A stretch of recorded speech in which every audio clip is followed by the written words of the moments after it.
अध्याय 23 ज्ञान प्राप्ति की पहली सीढ़ी स्कूल की शिक्षा। पुरातन काल से बच्चों की शिक्षा को बड़ा महत्व दिया गया है। शिक्षा स्थलों को ज्ञान का मंदिर भी कहा गया है।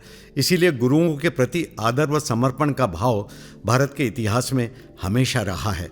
शिक्षा का उद्देश्य क्या है और शिक्षा हमारे लिए करती क्या है? शिक्षा हमारे मस्तिष्क के ज्ञान के दरवाजे खोलती है। शिक्षा हमारे दृष्टिकोण को विकास की ओर ले जाती है। शिक्षा हमारे जिज्ञासु मन को उकसाती भी है और तृप्त भी करती है।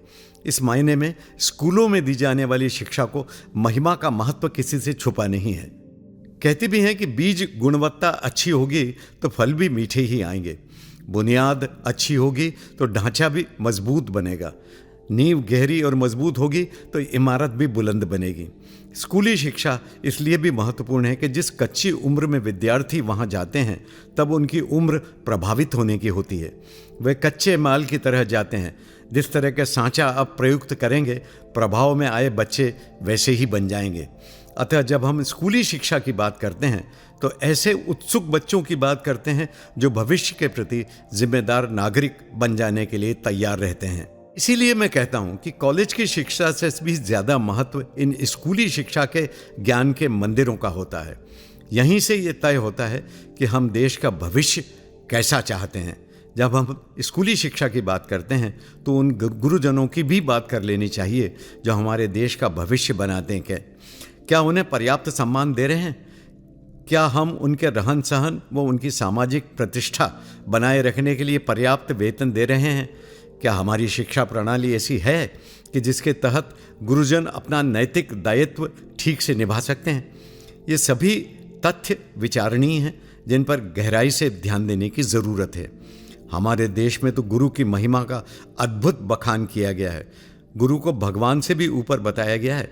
कबीर ने तो ये भी कहा है कि गुरु गोविंद दोनों खड़े, काके लागू पाएं, बलिहारी गुरु आपकी, गोविंद दियो बताए। यानी गुरु व भगवान दोनों खड़े हों तो किसके पैर पहले छूना चाहिए। फिर हल भी दिया गया है कि गुरु ने ही ईश्वर की पहचान जानने की क्षमता दी है, अतः पहला नमस्कार उनको ही। या फिर संत कबीर का ये दोहा ही ले जिसमें उन्होंने गुरु की महिमा का अद्भुत बखान किया है। यह तन विष की बेलरी, गुरु अमृत की खान, शीश दियो जो गुरु मिले तो भी सस्ता जान। यानी वह कहते हैं कि ये शरीर तो जहर बुझी बेल है जबकि गुरु तो अमृत का भंडार है। अतः सिर कटवा कर भी सच्चा गुरु मिल जाए तो ये भी एक सस्ता सौदा कहलाएगा। आज की शिक्षा प्रणाली में न वो गुरु भक्ति दिखाई देती है और न ही गुरुओं में वह गुरुता। स्कूली शिक्षा का आधुनिक रूप तो लॉर्ड मैकाले ने सन 1830 में ही भारत में ला दिया था। तब विज्ञान व गणित ही मूल रूप से पढ़ाए जाते थे। फिजिक्स व दर्शन शास्त्र विषयों को तब अनावश्यक समझा जाता था। लॉर्ड मैकाले द्वारा स्थापित की गई स्कूली शिक्षा पद्धति आज भी कायम है। लेकिन इस शिक्षा पद्धति की सबसे बड़ी खामी यह है कि ये विद्यार्थियों में होड़ या प्रतिस्पर्धा पैदा करती है। मेरे अंक तो 95% आ गए, तुम्हारे तो 70% आकर रुक गए। बच्चे जब इस तरह बतियाते हैं तो दुख होता है। प्रतिस्पर्धा जहाँ होती है वहाँ प्रेम पैदा नहीं हो सकता। प्रेम के लिए चाहिए मन की शांति। जहाँ होड़ की बेचैनी हो वहाँ मन की शांति कैसे प्राप्त हो सकती है? इसीलिए हम देखते हैं कि जगह जगह कोचिंग क्लासेस खुल गई हैं। होड़ इस बात की है कि किसके अंक ज़्यादा आते हैं। पालकों में भी यही लालच समा गया है। वे भी अपने बच्चे को प्रतिस्पर्धा की इस दौड़ में लगने के लिए प्रेरित करते रहते हैं। जहाँ प्रतिस्पर्धा शुरू हो जाती है वहाँ ईर्ष्या का जन्म अपने आप हो जाता है। यह ईर्ष्या आगे जाकर मनुष्य के रोज़मर्रा के कार्यों में भी दिखाई देने लगती है। जिस शिक्षा का अर्थ शांतिपूर्ण जिज्ञासा व ज्ञान अर्जन था वो होड़ बन चुकी है। अतः कहीं गहराई से इस शिक्षा पद्धति पर विचार करने की ज़रूरत तो है। राजनेता अक्सर शिक्षकों विद्यार्थियों दोनों का शोषण करते दिखाई देते हैं। जब तख्ता पलटकर आज़ादी प्राप्त करते हैं तब विद्यार्थियों व शिक्षकों को इस पवित्र काम में लगा देते हैं। पर जैसे ही ताकत प्राप्त कर लेते हैं इन दोनों वर्गों को राजनीति में दखल न देने की गुहार लगा देते हैं। यही वजह है कि शिक्षा में क्रांतिकारी परिवर्तन नहीं होते और शिक्षा व्यवस्था राजनीति की कठपुतली बन जाती है। ऐसा नहीं कि आधुनिक शिक्षा पद्धति में गलतियों की भरमार है, इसमें कई विशेषताएं भी है। सबसे बड़ी विशेषता है समय का अनुशासन। स्कूल खुलने का समय व बंद होने का समय तय रहता है। अलग अलग विषयों की पढ़ाई का समय भी टाइम टेबल के हिसाब से भी रहता है। लेबोरेटरी में प्रयोग करने का समय भी तय रहता है। इससे जीवन में अनुशासन, नियंत्रण व समय की कीमत का एहसास होता रहता है। फिर एक सामाजिक संपर्क भी बना रहता है। बच्चे आपस में मिलते जुलते हैं, एक दूसरे की विशेषताओं व कर्मचारियों को पहचानने की कोशिश करते हैं, एक दूसरे की प्रतिभा से परिचित हो जाते हैं। शिक्षक काफ़ी अनुभवी होते हैं, उनसे भी लगातार सीखने को मिलता है। पढ़ाई के अलावा भी अपनी हॉबी को विकसित करने का मौका मिलता है।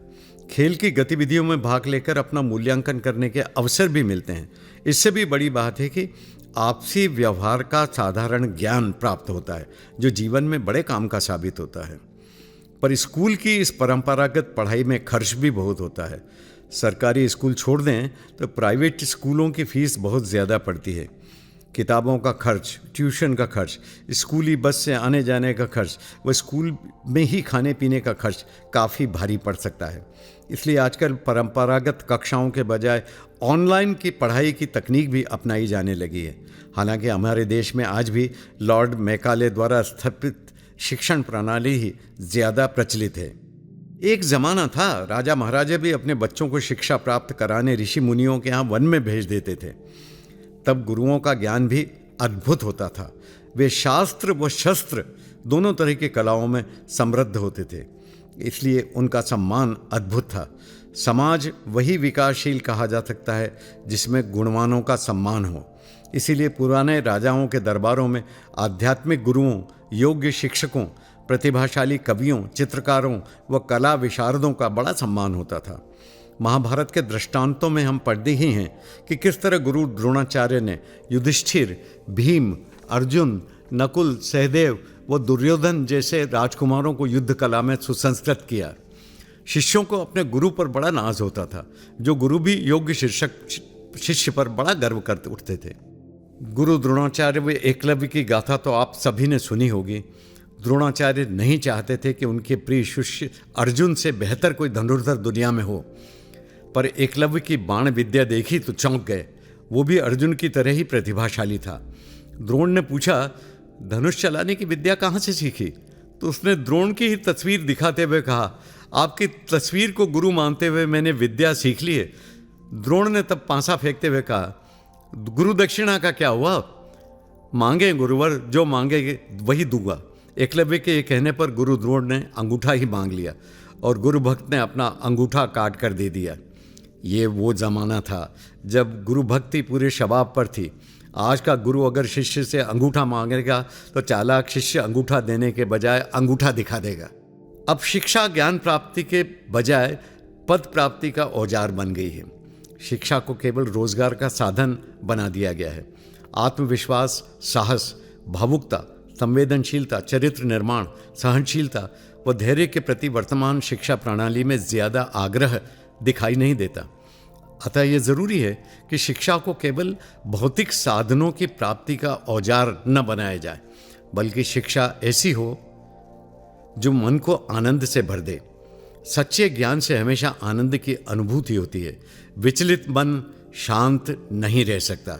मन की शांति के लिए आध्यात्मिक गुणों का विकास करना पड़ता है।